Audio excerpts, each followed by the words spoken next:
Hi everyone. In this video I am going to show you how to convert decimal to fraction. There are 3 steps to convert decimal to fraction.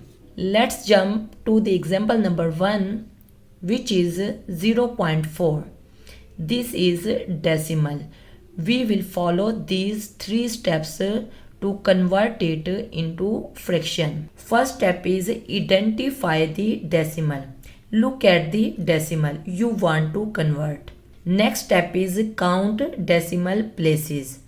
Count how many digits are to the right of the decimal point. In 0 0.4, there is only one digit, 4. Third step is write as a fraction.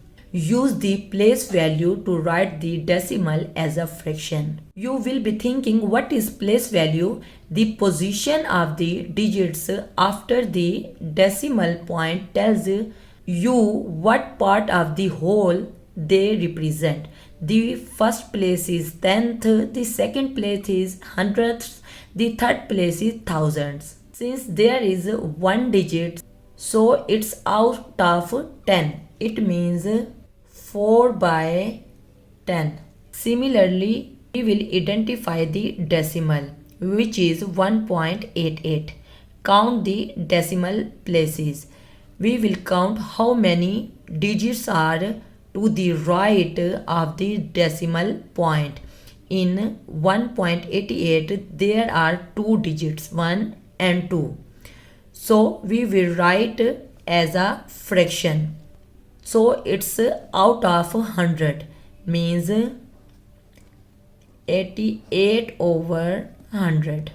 Similarly, there are 4 examples. 0 0.04. So after decimal point there are 2 digits.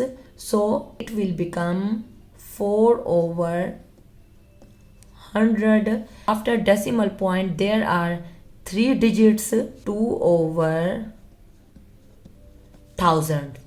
So after decimal point there are 3 digits, so it will become 603 over 1000. The last example is 9.5. 9 will remain same. After the decimal there is only one digit on the right, so it means it will become 5 over 10, 10th place.